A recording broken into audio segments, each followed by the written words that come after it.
मध्य प्रदेश में विधानसभा चुनाव से पहले बीजेपी निकाल रही है जन आशीर्वाद यात्राएं। मध्य प्रदेश से बीजेपी अध्यक्ष जेपी नड्डा ने हरी झंडी दिखाकर किया यात्रा का आगाज।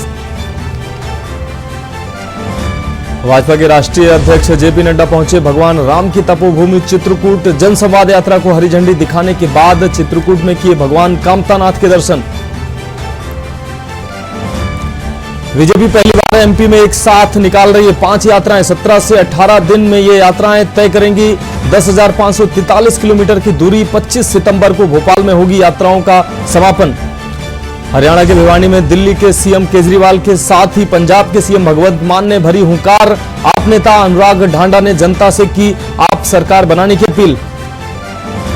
केंद्रीय गृह राज्य मंत्री अजय मिश्र का फिर आया विवादित बयान। इंडिया संगठन पर साधा निशाना, कहा ग्राम प्रधान का चुनाव भी नहीं जीत सकते अखिलेश और राहुल। और यूपी के अलीगढ़ में विश्व हिंदू परिषद द्वारा निकाली गई शोभा यात्रा के दौरान हुआ बवाल। हिंदूवादी कार्यकर्ताओं पर समुदाय विशेष के लोगों द्वारा जानलेवा हमले करने का आरोप। आप देख रहे हैं के न्यूज़, खबरों का सारथी। नमस्कार, देश की बात में आपका स्वागत है। मैं हूं आपके साथ मनोज मानस। रुक करेंगे खबरों का। केंद्र सरकार ने एक देश एक चुनाव की संभावना तलाशने के लिए पूर्व राष्ट्रपति रामनाथ कोविंद की अध्यक्षता में एक समिति बनाई है। साल 2020 में प्रधानमंत्री नरेंद्र मोदी ने इसकी पैरवी की थी। आपको बता दें, केंद्र सरकार ने वन नेशन वन इलेक्शन की संभावना तलाशने के लिए 8 सदस्यीय समिति का गठन किया है, जिसमें पूर्व राष्ट्रपति रामनाथ कोविंद को अध्यक्ष बनाया गया है। साथ ही समिति में केंद्रीय गृह मंत्री अमित शाह, कांग्रेस सांसद अधीर रंजन चौधरी, पूर्व राज्यसभा सांसद गुलाम नबी आजाद, एनके सिंह, सुभाष सी कश्यप, हरीश साल्वे और संजय कोठारी, ये वो नाम हैं जो इस समिति में इनको सदस्य बनाया गया है। इस समिति के गठन को लेकर कांग्रेस नेता जयराम रमेश ने इसकी टाइमिंग को लेकर संदेह जताया है। तो वहीं कांग्रेस सांसद अधीर रंजन चौधरी ने इस समिति का हिस्सा बनने के निमंत्रण को ही अस्वीकार कर दिया है और एक चिट्ठी लिखी है।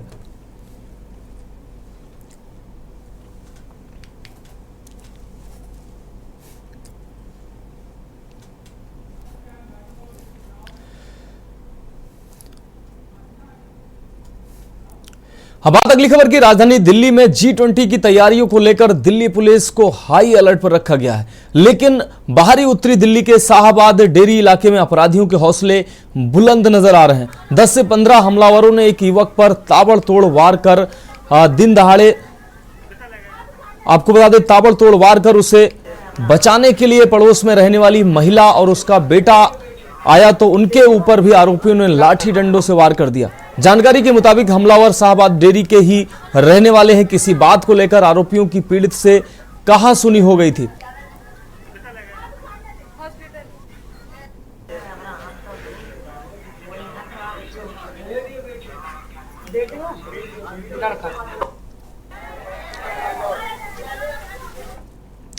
रुक करेंगे अगली खबर का। रेवाड़ी में हनी ट्रैप में फंसाकर रुपए ऐंठने वाली महिला को पुलिस ने ट्रैप लगाकर रंगे हाथों गिरफ्तार कर लिया है। महिला अब तक युवक को झूठे केस में फंसाने के नाम पर 3 लाख रुपए हड़प चुकी थी। वहीं अब फिर से 3.5 लाख रुपए की मांग कर रही थी। इसकी शिकायत पर पुलिस ने टीम गठित कर महिला को काबू किया। रेवाड़ी के रामपुर थाना क्षेत्र के अंतर्गत आने वाली कॉलोनी निवासी युवक ने पुलिस को यह शिकायत दी और शिकायत में बताया कि उसका करीब 3 लाख रुपए पहले एक लड़की से मुलाकात हुई थी। इसने 3 लाख रुपए अब तक ऐंठ लिया है। तो एक मुलाकात हुई, उससे एक कमरा किराए पर दिलाया था उसने। इसके बाद उसका आना जाना हो गया। बाद में उस युवती के पास एक और युवती भी आकर रहने लगी। उसने जरूरत के समय उनकी मदद भी की। करीब 1.5 साल पहले युवती रेवाड़ी से दिल्ली जाकर रहने लगी। वहीं पहली युवती ने ब्यूटी पार्लर की दुकान खोल ली। पीड़ित की शिकायत पर पुलिस ने रेवाड़ी निवासी युवती से 3.5 लाख रुपए बरामद किए हैं।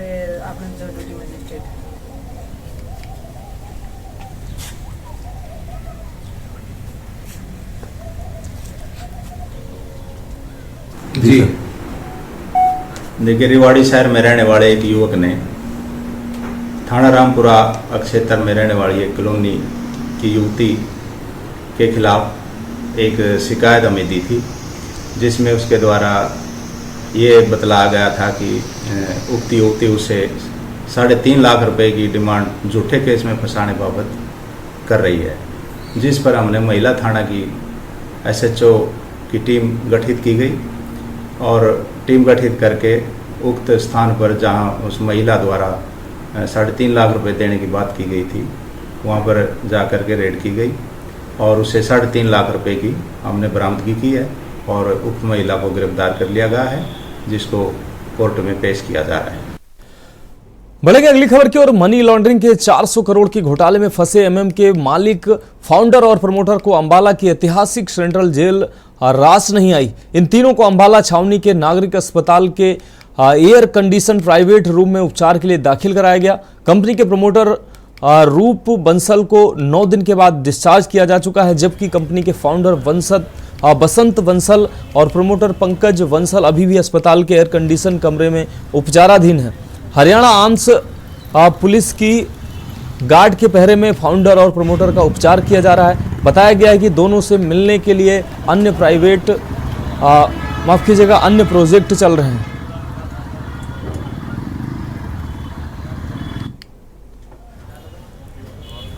कैसे हो जी? अब बात अगली खबर की।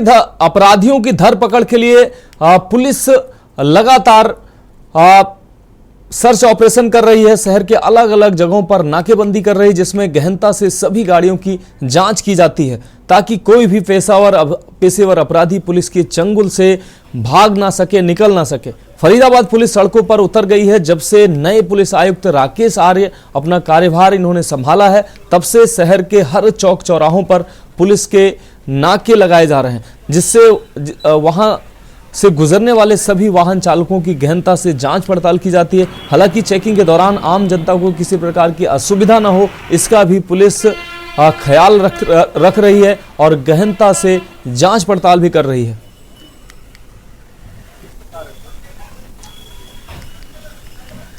नहीं, हम डेली ऐसे लगाते हैं लगातार।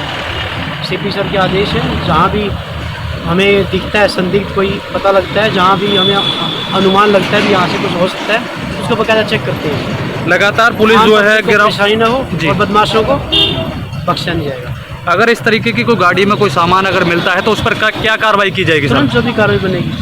पुलिस लगातार जो है रोडों पर मुस्तैद दिखाई दे रही है और ऐसे में जो है पुलिस उपायुक्त जो है उनका सख्त आदेश है कि रोड पर जो है पुलिस बारीकी से जो है गाड़ियों की चेकिंग करे, किसी तरह के उपद्रव जो लोग फैलाते हैं उन पर सख्त कार्रवाई करे। क्या पुलिस की तरफ से इस तरीके के जो अमल में लाई जाएगी कार्रवाई? जी, हम पब्लिक को परेशान नहीं करें। आप देखिए, सिर्फ उन गाड़ियों में जिसमें नौजवान बच्चे हैं जी, जो 3 बाइक सवार बैठे हैं, सिर्फ उनसे पूछताछ कर रहे हैं। खबरों का अगली खबर का कुरुक्षेत्र की बैरागी धर्मशाला में राज्य इंजीनियरिंग ड्राइंग स्टाफ सेवा संगठन हरियाणा संबंधित कर्मचारियों के द्वारा कार्यक्रम का आयोजन किया गया, जिसमें पूरे राज्य से कर्मचारियों ने हिस्सा लिया। इस मीटिंग में कर्मचारियों को आ रही परेशानियों में अन्य आगामी मांगों को लेकर विचार और विमर्श किया गया।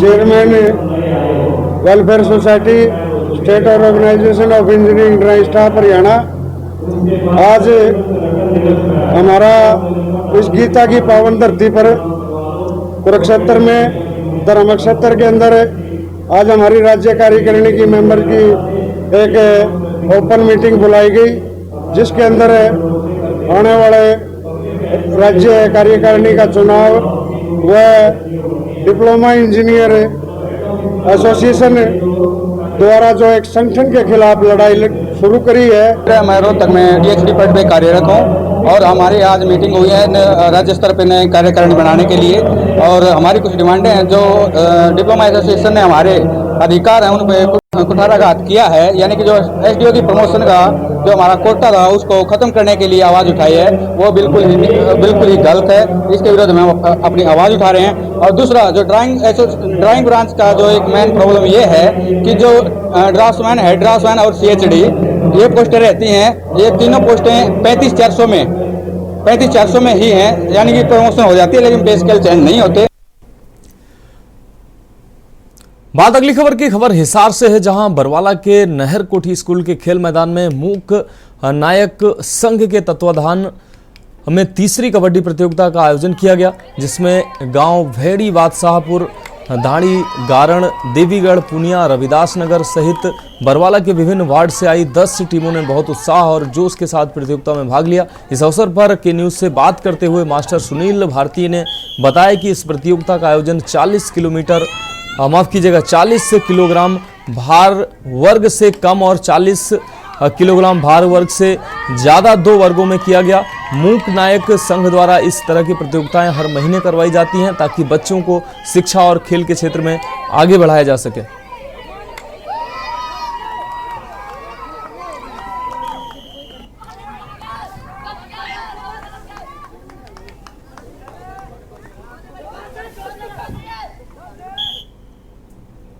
अगली खबर गुरदासपुर से है, जहां एनकाउंटर इंटेलिजेंस अमृतसर की टीम ने हरुवाल के खेतों में दबी हुई हेरोइन के 15 पैकेट बरामद किए हैं। इस ऑपरेशन का नेतृत्व कर रहे एनकाउंटर इंटेलिजेंस अमृतसर के इंस्पेक्टर इंद्रप्रीत सिंह ने बताया कि टीम ने भारत पाकिस्तान अंतर्राष्ट्रीय सीमा से सटे हरुवाल गांव के खेतों में चेकिंग के दौरान 15 पैकेट हेरोइन बरामद की है, जिसकी अंतर्राष्ट्रीय बाजार में कीमत 75 करोड़ रुपए बताई जा रही है। उन्होंने बताया कि इस मामले में एक ही गांव के रहने वाले 3 लोगों को गिरफ्तार किया गया है और उन्होंने ड्रोन के जरिए पाकिस्तानी तस्करों से ये खेप मंगवाई थी।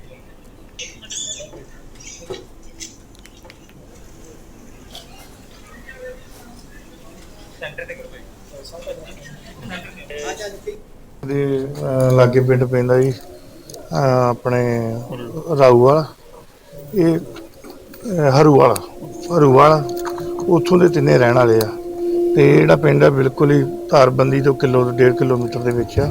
ਸਾਨੂੰ ਇਨਫੋਰਮੇਸ਼ਨ ਮਿਲੀ ਕਿ ਇੱਥੋਂ ਦੇ 3 ਮੁੰਡੇ ਆ ਆਪਣੇ ਗੁਰਪਿੰਦਰ ਸਿੰਘ ਢਿੱਲਾ ਤੇ ਉਸ ਦੇ ਨਾਲ ਇੱਕ ਰਣਜੋਤ ਸਿੰਘ ਜੋਧਾ ਤੇ ਨਰਿੰਦਰ ਸਿੰਘ।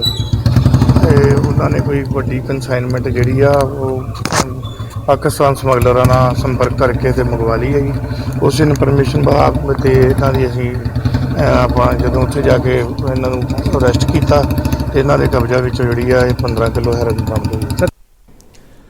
अब बात अगली खबर की। एक देश एक चुनाव को लेकर पंजाब के वित्त मंत्री हरपाल सिंह चीमा ने कहा कि देश में विभिन्न धर्म के लोग और विभिन्न भाषाओं के लोग रहते हैं। यह संभव नहीं है कि एक देश एक चुनाव हो सके, लेकिन भाजपा यह सब इसलिए कर रही है कि वह इंडिया अलायंस से डर चुकी है और अब ऐसे कदम उठा रही है। हरपाल सिंह चीमा नाभा में एक निजी प्रोग्राम में शामिल होने पहुंचे थे, जहां उन्होंने मीडिया से बात करते हुए यह सब बातें रखी। इसी के साथ उन्होंने सुखबीर सिंह बादल की गाड़ी के ऊपर हुए हमले की भी निंदा की और कहा कि यह निंदनीय है, उसे सजा मिलनी चाहिए जिसने भी यह कृत्य किया है। आज देश भर की विभिन्न पार्टियां अपने निजी फायदे को छोड़कर देश के लिए एकजुट हो रही हैं।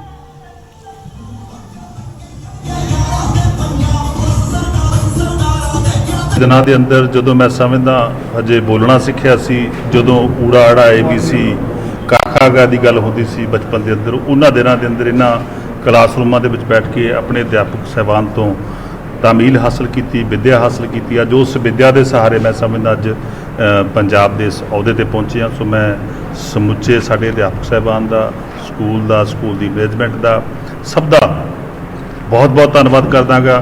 और मैनू अज याद आगा कि किस तरह 1984-85 के अंदर आके स्कूलों पढ़ते होंगे सीगे और उस समय अध्यापक उन्होंने अध्यापकों ने जिस तरह सानू पढ़ाया, मैं समझदा अज उस कारण आके अस इत्थे पहुँचे आँगे। सो अज दिन मैं यही सबनों कहना चाहूँगा कि अपने अध्यापक साहबान का सम्मान करो, उन्होंने कही हुई हर एक गल दे उत्ते पहरा दिओ। अध्यापक साहब नूं बड़ी गंभीरता दे नाल। अगली खबर पटियाला से है, जहां पुलिस ने 600 नशीली गोलियों के साथ एक व्यक्ति को गिरफ्तार किया है। थाना सदर पुलिस इंचार्ज अंकुरदीप सिंह ने जानकारी देते हुए बताया कि एक व्यक्ति के पास से 600 नशीली गोलियां बरामद की गई हैं। व्यक्ति को गिरफ्तार कर लिया गया और उससे पूछताछ की जा रही है। उससे यह भी पूछा जा रहा है कि वह नशे की गोलियां कहां से लाया था और आगे इसे कहां सप्लाई करने वाला था।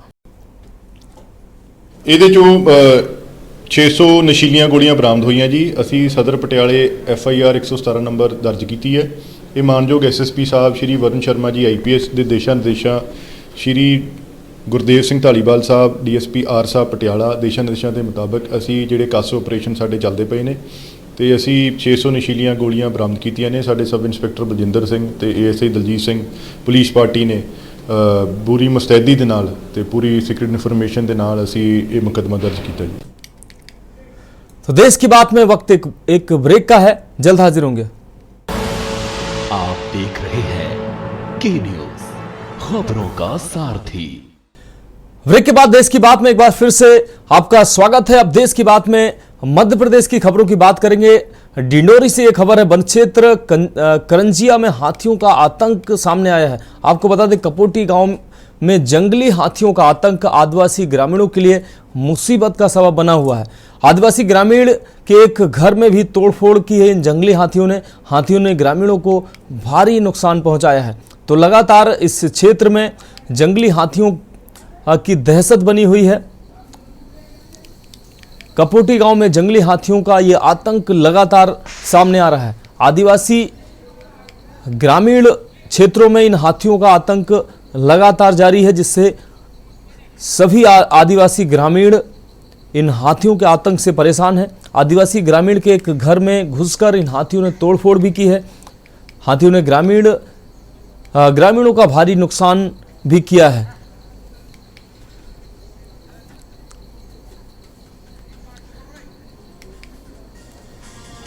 तो हाथियों ने ग्रामीणों को भारी नुकसान पहुंचाया है। तो लगातार जंगल से निकले हाथी ये ग्रामीण क्षेत्रों में घुसते हैं और ग्रामीण क्षेत्रों का भारी नुकसान पहुंचाते हैं। कपोटी गांव में जंगली हाथियों का ये आतंक लगातार जारी है। आदिवासी ग्रामीण के घरों में हाथियों का तांडव लगातार जारी है। एक बार फिर से ये हाथी ग्रामीणों के घरों में घुसकर भारी नुकसान इन हाथियों ने पहुंचाया है। तो डिंडोरी वन परिक्षेत्र करंजिया में हाथियों का आतंक लगातार जारी है। आए दिन ऐसी घटनाएं सामने आ रही हैं। कपोटी गांव में जंगली हाथियों का आतंक देखने को मिला है। बात अगली खबर की। ग्यारसपुर जनपद शिक्षा केंद्र के अंतर्गत संकुल हैदरगढ़ के बासादेही एकीकृत माध्यमिक शाला में स्कूल के विद्यार्थी डर के साए में अपनी पढ़ाई कर रहे हैं। इस स्कूल में कक्षा 1 से लेकर 8 तक 73 बच्चे पंजीकृत हैं। स्कूल के विद्यार्थियों ने बताया है कि स्कूल भवन की दीवारों में मोटी मोटी दरारें पड़ गई हैं, जिससे पूरा स्कूल परिसर जर्जर हालत में हो गया है। इसके बावजूद भी इन बच्चों को इस जर्जर इमारत में पढ़ने के लिए मजबूर होना पड़ रहा है। स्कूल की स्थिति बहुत खराब है, सब गोहे निकल रहा है, पानी भरा रहा हूँ अंदर। अच्छा, हाँ। आपका बच्चा कौन सी क्लास में पढ़ता है? 8वीं में और एक 7वीं में। क्या कहते हैं आपके बच्चे घर जाके? बच्चे जाके कहते हैं घर पे सांप गोहे निकल रहा है, पापा पानी भरा है स्कूल में। और बिल्डिंग की क्या स्थिति है? बिल्डिंग की बहुत खराब स्थिति है। बहुत डर लगता है।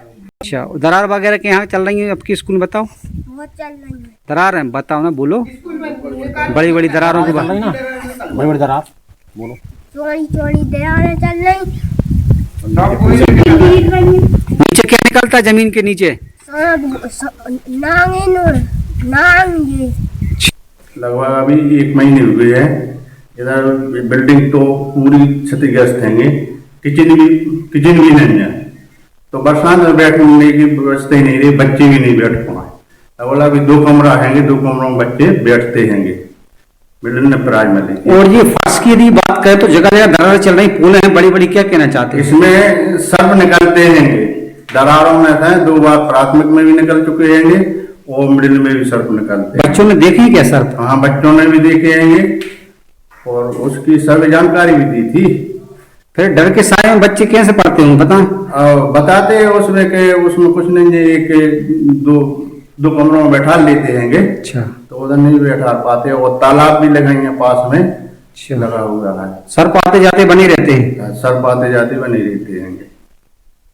अगली खबर बीजापुर से है, जहां जिले के तोयनार में तालाब में डूबने से एक बालक की मौत हो गई। जानकारी के अनुसार फ्रीमेटिक बालक आश्रम तोयनार के 4 बालक नहाने के लिए गए थे। इस दौरान एक बालक की डूबने से मौत हो गई। आश्रम अधीक्षक ने बताया है कि आश्रम में 2 बोर हैं, जिसमें से एक बोर पिछले 10 दिनों से खराब थी, जिसकी सूचना अधिकारियों को दी गई थी। आपको बता दें कि मृत बालक बीजापुर का रहने वाला था। वह राजेश टिंगे नाम का ये बालक था। Rajesh टिंगे Toynar higher secondary school में पढ़ाई करता था। आवासीय सुविधा नहीं होने पर अधीक्षक से मांग करने पर रहने की व्यवस्था प्रीमेट्रिक छात्रावास में कराई गई थी। बीजापुर कलेक्टर ने मामले को संज्ञान में लेते हुए छात्रावास अधीक्षक को शासकीय कार्यों में लापरवाही बरतने के कारण तत्काल प्रभाव से निलंबित कर दिया है।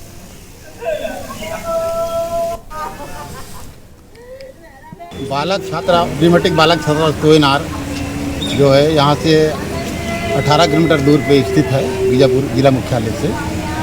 वहाँ पर ड्रीमेटिक बालक छात्रावास है। ड्रीमेटिक बालक छात्रावास में 50 सीटर छात्रावास है, किंतु वहाँ पर 11वीं और 12वीं के बच्चे लोगों के लिए आवासीय सुविधा नहीं है। तो छात्रावास, क्योंकि ये जो एरिया जो संवेदनशील एरिया है, तो छात्रावास अधीक्षक को निर्देश दिया गया था कि 11वीं और 12वीं के बच्चों को भोजन सहायक की राशि दी जाएगी। उस राशि से क्या है, आप मेस चलाओगे और इन बच्चों को आवासीय सुविधा उपलब्ध कराएंगे करके। अब अभी के अधीक्षक का कहना है कि बोर हमारा ख़राब हुआ था, मोटर पंप बनवाने के लिए दिए थे और बगल में हैंड पंप है, उससे अभी काम चलाते रहो ऐसा करके। तो ये बच्चे जो है, उसमें से 4 बच्चे जो है वहाँ से 2-3 किलोमीटर दूर में एक तालाब है, बड़ा तालाब, उस तालाब में नहाने के लिए चल दिए और नहाने के लिए गए तो उसमें से 3 बच्चे तो बढ़िया नहा के वापस आ गए, एक बच्चे वहीं पर तालाब में डूब गए। अच्छा सर, जो बच्चा डूबा उसका नाम क्या है सर? राजेश कुमार टिंगे। सर, आश्रम का बोर खराब है, क्या आपको लिखित में सूचना दी गई थी पहले? नहीं, अब क्या है, देखिए ऑफिस में लिखित में सूचना दिए होंगे और वो मेरे को आइडिया नहीं है, क्योंकि क्या है, बोर वगैरह खराब होता है तो जनरली अधीक्षक लोग ही बनाते हैं और उन्हीं को बनाने के लिए हमारी निर्देश है। आगे क्या कार्रवाई की जाएगी सर? आगे वो अधीक्षक पर कार्रवाई की जाएगी। तो देश की बात की खबरों में वक्त एक और ब्रेक का है, जल्द हाजिर होंगे।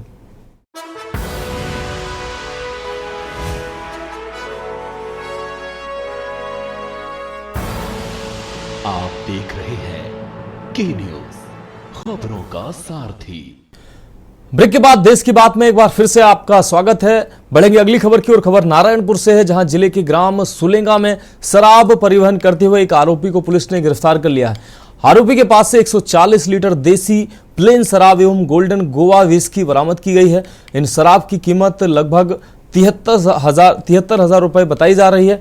वहीं आबकारी अधिनियम के अंतर्गत थाना नारायणपुर द्वारा इनके ऊपर कार्रवाई की गई है। आरोपी का नाम जितेंद्र सिन्हा, पिता विश्राम सिन्हा, उम्र 28 वर्ष, ग्राम सुलेंगा, थाना नारायणपुर का निवासी बताया जा रहा है।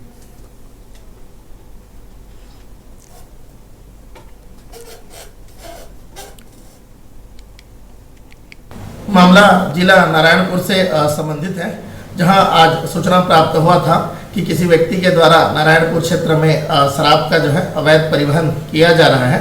सूचना पर थाना प्रभारी नारायणपुर दिनेश चंद्रा के नेतृत्व में कार्यवाही हेतु टीम गठित कर रवाना किया गया था और उक्त टीम के द्वारा जो है ग्राम सुलेंगा में संदेह के आधार पर एक बोलेरो वाहन को जो है रोककर चेक किया गया, जिसमें एक व्यक्ति मिला जिससे पूछताछ करने पर जिसने अपना नाम जितेंद्र सिन्हा निवासी सुलेंगा का होना बताया गया और जिसके वाहन बोलेरो की जो है चेकिंग करने पर उक्त बोलेरो वाहन में जो है देसी प्लेन मदिरा और गोवा गोल्डन विस्की कुल जो है 140 लीटर बरामद हुआ। देश के बाद में अगली खबर बिहार से है। सरमेरा थाना क्षेत्र इलाके में पेंदी गांव में शौच जाने के दौरान गांव के ही बदमाशों ने ताबड़तोड़ गोलियां चलाना शुरू कर दिया, जिससे एक गोली युवक मुकेश कुमार के कंधे में जाकर लग गई और वह गंभीर रूप से जख्मी हो गया। घटना के पीछे प्रेम प्रसंग की बात सामने आई है। परिजनों ने बताया कि जख्मी युवक का बरसों पहले घर के ही पास के एक युवती से प्रेम प्रसंग था। उस समय भी इस प्रेम प्रसंग को लेकर काफी विवाद हुआ था।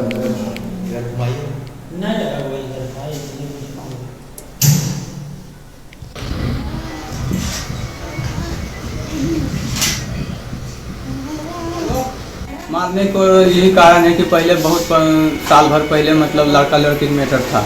अच्छा। सुबह में जा रहा था। अच्छा।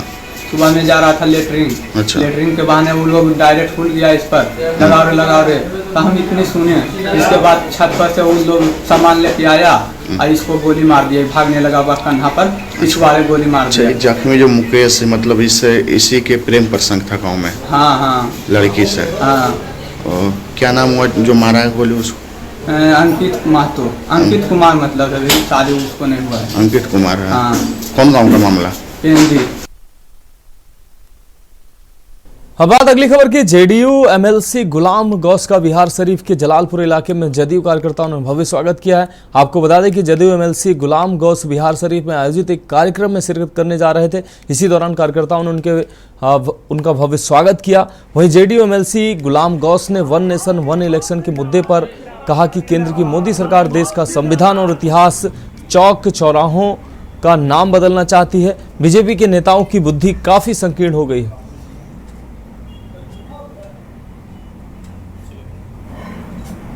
संविधान बदलना चाहते हैं, देश का इतिहास बदलना चाहते हैं, चौक चौराहे का नाम बदलना चाहते हैं। इनकी बुद्धि बहुत संकीर्ण हो गई। भारत जो है विभिन्न धर्मों का, विभिन्न भाषाओं का, विभिन्न जातियों का, समझ गए, ये गुलदस्ता है। यहाँ ये सब नहीं चलेगा। हम लोग हजारों साल से सभी लोग, चाहे किसी धर्म के मानने वाले हो, किसी जाति के मानने वाले से संबंध रखो, एक साथ लोग रहता है, एक साथ रहेगा। ये जो नफरत की आंधी फैला रहे हैं ज़्यादा दिन टिकने वाला नहीं है। देखा नहीं आपने, कोरोना आया था ना, कितना दिन में चला गया। देश की बात में अब खबरें उत्तर प्रदेश से। खबर हापुड़ से है। नाबालिग से रेप की वारदात से हड़कंप मच गया है। आपको बता दें, जनसेवा केंद्र चलाने वाले युवक ने इस रेप की वारदात को अंजाम दिया है। नाबालिग का अश्लील वीडियो बनाकर ब्लैकमेल करने की भी बात सामने आई है। इसमें पिछले कई माह से नाबालिग से ये रेप कर रहा था। आधार कार्ड बनवाने आई नाबालिग को अपना शिकार बनाया। कोल्ड ड्रिंक में नशीला पदार्थ पिलाकर रेप किया। 6 माह की गर्भवती नाबालिग का कराया गर्भपात। तो हापुड़ से ये सनसनीखेज वारदात सामने आई है। झोलाछाप डॉक्टर के साथ मिलकर गर्भपात कराया। विशाल ट्रामा सेंटर के मालिक ने कराया गर्भपात। चंद पैसों की खातिर मासूम की जिंदगी से खिलवाड़ किया गया। आपको बता दें, अस्पताल ने पैसे के आगे नियम कानून ताक पर रख दिए। डॉक्टर पर भी एफआईआर दर्ज कराई गई है।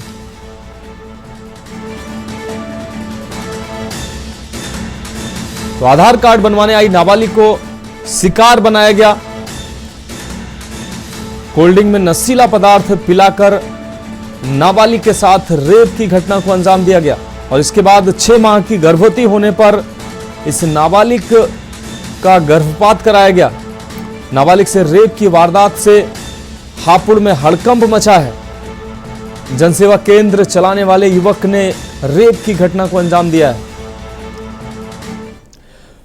देश की बात में बढ़ेंगे अगली खबर की ओर। ताजा मामला ललितपुर जनपद के जखौरा क्षेत्र का है, जहां बिना डिग्री के अवैध झोलाछाप डॉक्टर क्लिनिक खोलकर लोगों का इलाज कर रहे हैं। इन झोलाछाप डॉक्टरों के इलाज से ऐसे कई मामले सामने आए हैं जिसमें मरीज जान भी गंवा चुके हैं। फिर भी उनके इलाज करने से गंभीर समस्याएं उत्पन्न हो गई। कस्बा जखौरा में नरोरा तिगड़े पर बैठे झोलाछाप डॉक्टर इलाज कर क्लिनिक के आसपास वेस्ट मटेरियल खुले में फेंक रहे हैं, जिससे कि क्षेत्र में लोगों को बीमारियां फैलने का भी खतरा बना रहता है। बताएं क्या नाम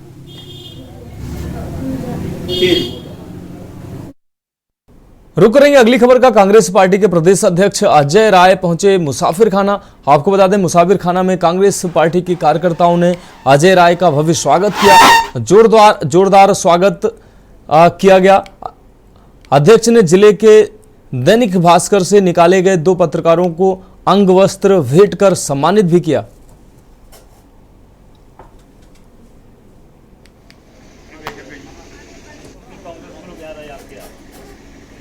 मूल कार्यक्रम था, आप जैसे बहादुर जो पत्रकार साथी हैं, उनमें से 2 पत्रकार हमारे साथियों ने स्मृति ईरानी जी से सवाल किया अमेठी के विकास को लेकर। अमेठी के जो उन्होंने बड़ी बड़ी बात कही थी उसके बारे में उनसे सवाल किया, तो उल्टा उनको डांटते हुए उनको नौकरी से निकलवा दी गई।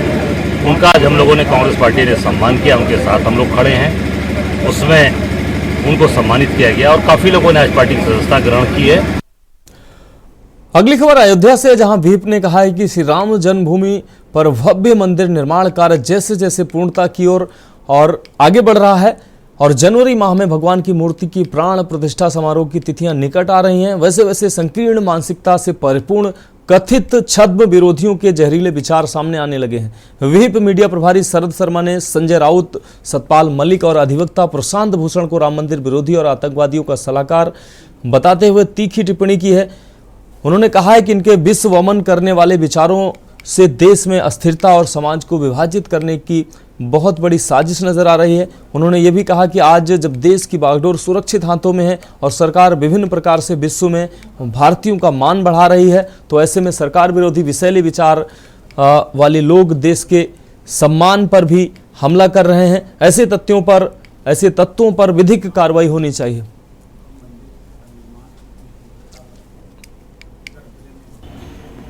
श्री राम जन्मभूमि पर भव्य मंदिर का निर्माण इतनी तीव्रता पर है। गर्भगृह में भगवान रामलला विराजमान होने की तिथि सुनिश्चित है श्री राम जन्मभूमि क्षेत्र ट्रस्ट के द्वारा। हमने अभी एक बयान 3 लोगों का आया, जिसमें संजय राउत के अलावा पूर्व राज्यपाल सतपाल मलिक का और अधिवक्ता प्रशांत भूषण जी का, इन तीनों का बयान जो है वह दुर्भाग्यपूर्ण है कि किस प्रकार से उन्होंने यह कहा है कि जब रामलला की प्राण प्रतिष्ठा यानी अयोध्या में जब मंदिर का जो है भूमि पूजन होगा, वो निर्माण पूर्ण होगा और वहाँ पर उत्सव या जो भी कार्यक्रम होंगे उसमें आतंकी घटना हो सकती है। अब बात अगली खबर की। आदित्य L1 के सफल प्रक्षेपण पर अयोध्या के साधु संतों ने वैज्ञानिकों को बधाई देकर उत्साहवर्धन किया है। सूर्य पर सफलतापूर्वक पहुंचने पर भारत की विश्व में बड़ी उपलब्धि हुई है। भारत सूर्य के आसपास पहुंचने वाला विश्व का पहला देश बनने जा रहा है। अयोध्या के संतों ने कहा कि पीएम मोदी के नेतृत्व में देश नए नए कीर्तिमान स्थापित कर रहा है। उन्होंने कहा कि वह दिन दूर नहीं जब पीएम मोदी के नेतृत्व में भारत विश्व गुरु बनेगा। साधु संतों ने पीएम और वैज्ञानिकों के उज्जवल भविष्य की कामना भी की। प्रधानमंत्री जैसे देश के प्रधानमंत्री हैं, आने वाले समय में विश्व गुरु ही भारत कहलाएगा। अद्यादेवा उदितः सूर्यस्य निरगुंहसः विपरीता निरवद्याता तन्नो मित्रो बड्डो मां महान्तमदितिः सिंधु पृथ्वी उतद्यौहौ। जिस प्रकार से भगवान सूर्य की किरणें न सिर्फ जीव मात्र बल्कि वृक्षों और वनों को भी अपने किरणों के माध्यम से पोषण प्राप्त करवाते हैं, ऐसे ही हमारे इसरो के वैज्ञानिक और हमारा भारत और भारतीय नेतृत्व संपूर्ण विश्व के जय जयकार की कामना से आगे बढ़ रहा है। समाज सेवी संस्था अयोध्याधाम की तरफ से हम उन वैज्ञानिकों को जो है बधाई देता हूँ, शुभकामना देता हूँ। जिस तरीके से चंद्रयान पर सफलता मिली है, उस तरीके से जो भेजा गया है उसी तरीके से सूरज पर भी सफलता मिलेगी। और देश के प्रधानमंत्री माननीय प्रधानमंत्री नरेंद्र मोदी जी को मैं बधाई देता हूँ। देश के जो वैज्ञानिक हैं, इससे जो है देश की जनता जो है हौसला भी बुलंद हुआ है, उनको मैं बधाई देता हूँ। बहुत गौरव की बात है, भारत के लिए गौरव की बात है। जिस प्रकार से भारत वैज्ञानिकों में सबसे आगे जा रहा है और देश का नाम रोशन कर रहा है। अभी चंद्रयान पर सफलता पाया है। आने वाले समय पे सूर्य आदित्य के लिए जिस प्रकार से प्रयास वैज्ञानिकों की ने किया है, उस सरकार पूर्ण रूप से उनका सहयोग मदद करेगी। ये है कि कहा जाता कि सूर्य के पास जाने जाते तक लोग पिघल जाते हैं, लेकिन जिस प्रकार से वैज्ञानिकों ने उस प्रकार से उसका रूपरेखा बनाया हुआ है, उसके दूरी पर रह करके अपनी व्यवस्था को देखते हुए सूर्य आदित्य का भी जिस प्रकार से सूचना चंद्रयान में सफलता मिला है, उस प्रकार से सूर्य का भी सफलता अवश्य मिलेगा। करेंगे अगली खबर का। कायमगंज तहसील सभागार में आयोजित संपूर्ण समाधान दिवस के दौरान फर्रुखाबाद के अपर जिलाधिकारी सुभाष चंद्र प्रजापति ने फरियादियों की समस्याएं सुनी। संपूर्ण समाधान दिवस के दौरान फरियादियों द्वारा दिए गए 168 प्रार्थना पत्रों में से 5 प्रार्थना पत्रों का मौके पर निस्तारण कर दिया। बाकी बचे प्रार्थना पत्र संबंधित विभाग के अधिकारियों को सौंपकर शीघ्र अतिशीघ्र निस्तारण करने के अपर जिलाधिकारी सुभाष चंद्र प्रजापति ने निर्देशित किया। वहीं भारतीय किसान यूनियन के पदाधिकारियों ने अपर जिलाधिकारी को प्रार्थना पत्र देकर बाढ़ से बर्बाद हुए किसानों को मुआवजा दिलाने तथा किसानों के ऋण माफ करने की मांग की।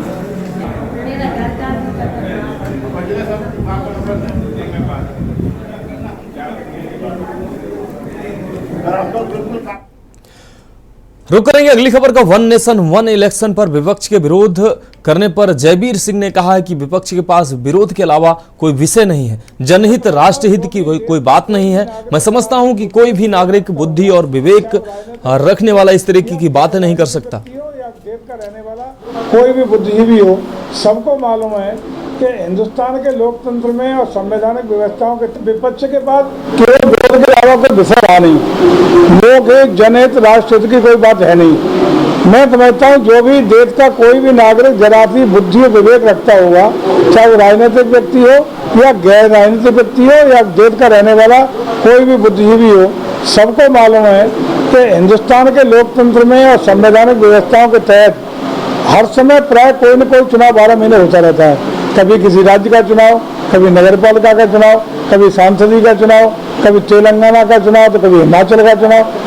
जब वन नेशन वन इलेक्शन की बात हो जाएगी तो निश्चित रूप से ये देश के लिए, अर्थव्यवस्था के लिए बहुत मजबूती करने का काम करेगा। बचत होगी पैसे की, बचत के साथ साथ 5 साल निश्चिंतता के साथ हर निकाय को स्वतंत्र रूप से काम करने का मौका मिलेगा। डेवलपमेंट के कार्य के लिए, प्रशासनिक व्यवस्थाओं के लिए इससे अच्छी मेरा कोई हो ही नहीं सकता। अब बात अगली खबर की। हरदोई की बघोली पुलिस ने साइबर सिक्योरिटी सेल की टीम के साथ मिलकर 3 ऐसे साथी जालसाजों को गिरफ्तार किया है जो दूसरे के फिंगरप्रिंट का इस्तेमाल करके फर्जी तरीके से बैंक खातों से रुपए निकाल लेते थे। पुलिस ने इनके पास से 20,000 की नकदी, 4 आधार कार्ड समेत अन्य सामग्री भी बरामद किए। ये लोग क्ले पर अंगूठे के प्रिंट आने के बाद उस पर फेविकोल लगाकर 2 दिन तक धूप में सुखाकर अपने अंगूठे पर फेविकोल लगाकर आधार कार्ड नंबर का प्रयोग कर जनसेवा केंद्रों से पैसे निकाल लेते थे और संबंधित व्यक्ति को इसकी जानकारी भी नहीं हो पाती थी। इन लोगों ने विभिन्न माध्यमों से देखकर इस तरीके के काम को अंजाम देना सीखा था।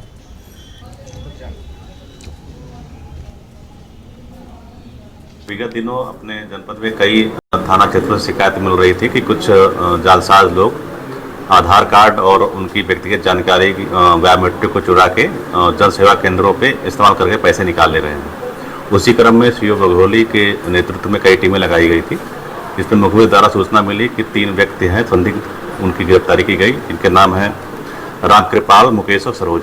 उनसे जब पूछताछ की गई तो उनके द्वारा यह बताया गया कि वो अक्सर बैंकों के आसपास, जनसेवा केंद्रों के आसपास बैठते थे। वहाँ पर एक आदमी जो है आधार कार्ड नंबर नोट करता था, दूसरा आदमी क्ले के माध्यम से उसका अंगूठे का छाप ले लेता था जो है। देश की बात में अगली खबर फर्रुखाबाद से। जहां दबंगों ने पुलिस की मिली भगत से एक मकान को गिरा दिया। इसके बाद आरोपियों ने पीड़ित परिवार के साथ मारपीट भी की।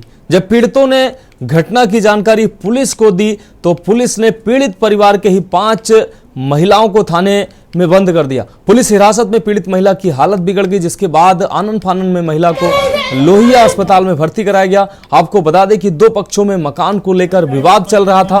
दोनों पक्षों ने न्यायालय में मुकदमा भी दायर कर रखा था। न्यायालय ने दोनों पक्षों को मकान में किसी तरह के नवनिर्माण और तोड़फोड़ न करने के आदेश दिए थे, मगर आरोपियों ने पुलिस की मिलीभगत से मकान को गिरवा दिया। पंचायत नहीं माना तो पंचायत किसे माना जाएगा? पंचायत मान ही जाता। मामला यह है, मेरा कोर्ट से चल रहा है मुकदमा साहब। मेरा एक बार उन्होंने मेरा मकान गिराया, मैंने एप्लीकेशन थाने राजेपुर में दी जाके, उन्होंने मेरी कोई सुनवाई नहीं की सर। फिर मैं दोबारा गया तो उन्होंने मेरा एसओ साहब, थाना राजेपुर के एसओ साहब ने मेरा मकान तोड़वाया और बहुत कर्री रकम ली, मेरा मतलब से सुनवाई नहीं की। मैंने साहब मतलब जाके हमने डीएम एसपी साहब के सबके यहाँ गुहार लगाई, उन्होंने नहीं सुनी मेरी भी वहाँ। फिर हमने जाके मतलब कल एसओ साहब आए बगैर कांस्टेबल से लेकर मेरे लेडीज़ की, और मगर मेरी अम्मा को खाली एसओ साहब पकड़ ले गए और मेरे साथ में भाभी को जबरदस्ती पकड़ खींच ले गए। रात भर पता नहीं कहाँ गायब रखा और इतना पीटा, मेरी माँ मरने कगार पे बेहोश पड़ी हैं, हॉस्पिटल में भर्ती हैं। खबरों को अगली खबर का। हल्द्वानी पहुंचे पूर्व मुख्यमंत्री हरीश रावत ने राज्य सरकार पर जमकर निशाना साधा है। अतिक्रमण के नाम पर पहाड़ के लोगों को उजाड़ने का आरोप लगाते हुए हरीश रावत ने कहा कि वन पंचायत के अधिकारियों में भी वन विभाग द्वारा अतिक्रमण किया जा रहा है और हाईकोर्ट में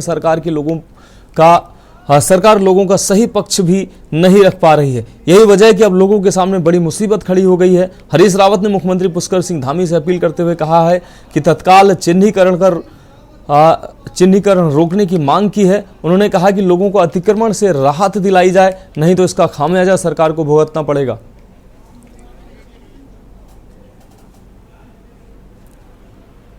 माननीय हाईकोर्ट ने एक व्यापक परिप्रेक्ष्य में आदेश दिया है। राज्य सरकार को चाहिए था कि जिन जिन चीज़ों का जो चिन्हीकरण हो रहा है, जो चिन्हीकरण आज आतंक का पर्याय बन गया है, और वो गहराई से जो इस तरीके की संपत्तियों की और इस तरीके के तथाकथित अतिक्रमणों की जांच करते, उनका वर्गीकरण करके माननीय हाईकोर्ट के सामने पूरी तथ्य लेकर के जाते। और मेरी तो मांग है माननीय मुख्यमंत्री से कि तत्काल चिन्हीकरण का ये अभियान रोका जाए। इससे आतंक फैल रहा है, इससे डराया जा रहा है, लाल चिन्ह लगाने के नाम पर लोगों को लूटा भी जा रहा है। जिस तरीके से कई जगहों प्राधिकरणों में रेरा का नाम लेकर के जिस प्रकार से आतंक का वातावरण बनाया जा रहा है, मैं इस तरीके के आतंक का विरोध करता हूँ। ये प्राधिकरण भी आतंक के पर्याय बन गए हैं, और अब कोड़ में खाज का काम जो है वो ये तथाकथित चिन्हीकरण कर रहा है। अगली खबर डोईवाला से है, जहां क्षेत्र में शांति व कानून व्यवस्था सुचारू रूप से बनाए रखने के उद्देश्य से डोईवाला क्षेत्र में रह रहे बाहरी व्यक्तियों व किराएदारों का पुलिस सत्यापन अभियान लगातार जारी है। तड़के डोईवाला कोतवाली पुलिस ने डीआईजी देहरादून के दिशा निर्देशों पर पुलिस क्षेत्राधिकारी के नेतृत्व में डोईवाला के प्रभारी निरीक्षक देवेंद्र सिंह चौहान, एसएसआई राकेश शाह के साथ बड़ी संख्या में पुलिस कर्मियों ने बस्ती में दस्तक दी। लोगों की जांच पड़ताल करते हुए संदिग्ध रूप से मिले 48 लोगों का पुलिस एक्ट में चालान कर उनसे 4,80,000 का जुर्माना वसूला। तो वहीं बस्ती में 7 टू व्हीलर गाड़ियों के सही कागज न दिखाने पर सभी 7 गाड़ियों को सीज कर कोतवाली लाया गया।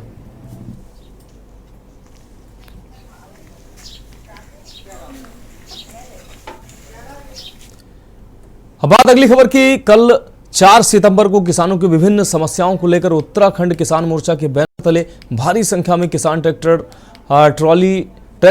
रैली निकालकर एसडीएम चौक पर एकत्रित होंगे, जहां पर महापंचायत का आयोजन किया जाएगा।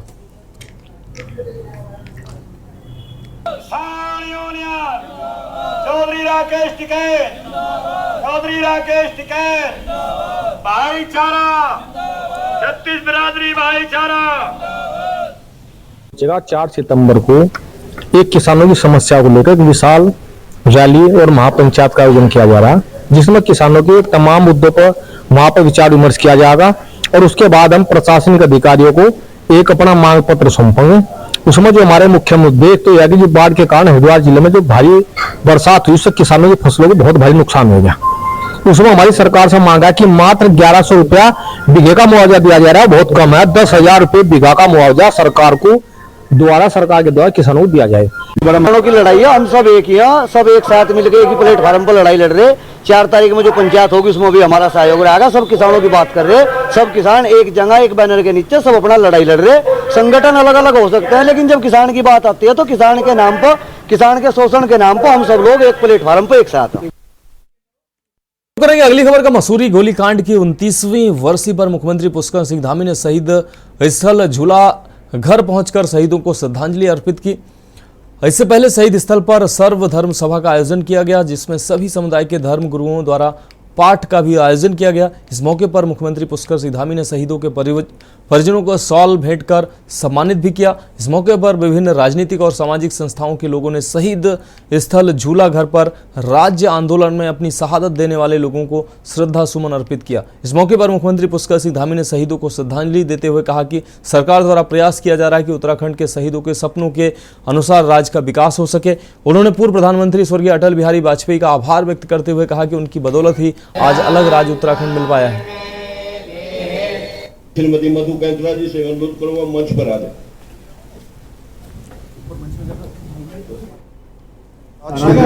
सभी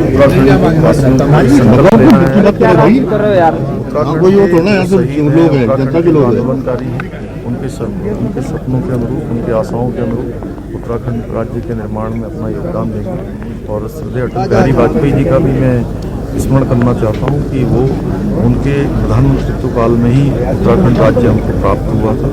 उनको भी मैं अपनी श्रद्धांजलि देता हूँ, उनका नमन। नहीं, पूरी तरह से हम जिन उद्देश्यों के लिए, जिन कारणों से हमारे शहीदों ने अपनी शहादत दी, उस ओर बड़ी तेजी से बढ़े हुए हैं। आज आप देख लीजिएगा 1 लाख करोड़ रुपए के काम अभी तक केंद्र सरकार ने ही दे दिए हैं और इतने ही काम अभी पाइपलाइन में हैं। और NH हो, NHAI हो या फिर हमारे पावर कॉरपोरेशन के काम हो, कोई भी काम हो, यहाँ पर सड़कें बन रही हैं। अब आप देखिए मसूरी से आप देहरादून उतरेंगे, देहरादून से 2 घंटे में दिल्ली पहुंच जाएंगे। रुक करेंगे अगली खबर का। सरोवर नगरी नैनीताल के तल्ली ताल बोट स्टैंड के पास नैनी झील में युवक का शव मिलने से सनसनी फैल गई। स्थानीय लोगों की सूचना पर मौके पर पहुंची पुलिस ने नाव चालक की मदद से शव को झील से बाहर निकालकर पोस्टमार्टम के लिए भेज दिया। शव की शिनाख्त करने का प्रयास लगातार किया जा रहा है।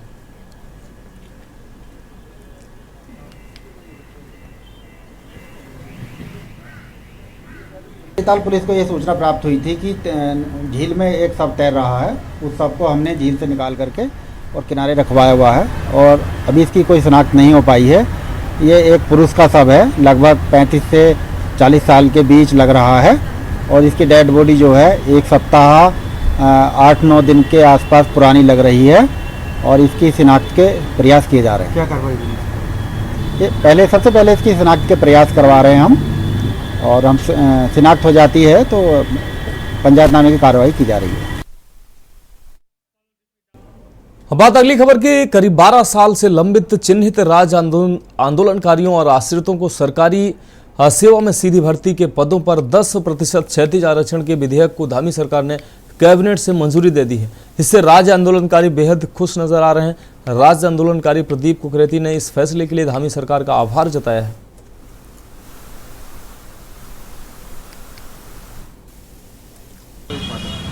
आज जिस प्रकार से खटीमा की शहादत पर हमारी सरकार ने जिस प्रकार से कैबिनेट में उत्तराखंड राज्य आंदोलनकारियों के लिए 10% क्षैतिज आरक्षण के विधेयक का जो एक्ट आज जो उसके लिए एक्ट के लिए जो आज कैबिनेट में प्रस्ताव पास किया है, उसके लिए मैं उत्तराखंड राज्य आंदोलनकारी मंच ही नहीं तमाम राज्य आंदोलनकारी की ओर से मैं सरकार का, पूरी कैबिनेट का, उन सचिवालय कर्मियों का धन्यवाद देता हूँ जिन लोगों ने इस विधेयक को बनाने के लिए अपना समय दिया, उसको जो है आगे बढ़ाने में मदद की है। निश्चित रूप में 26 अगस्त 2013 से और आज पूरे 10 वर्ष से, पिछले 10 वर्षों से हम लोग इसके लिए संघर्षरत थे, लामबंद थे और वो परिणाम आज 10 सालों बाद थोड़ा सुखद संदेश एक कदम हम आगे बढ़े हैं। और मैं माननीय मुख्यमंत्री से अपील करना चाहता हूँ कि शीघ्र मानसून सत्र में ये विधेयक पास हो और इसमें महामहिम जल्दी से जल्दी इसमें हस्ताक्षर करें ताकि भर्ती कैलेंडर जो निकले उसमें हमारे तमाम राज्य आंदोलनकारी अपने जिन पदों के लिए वो लोग योग्यता रखते हैं उन पदों पे अपने जो है पदों के लिए अप्लाई कर सकें।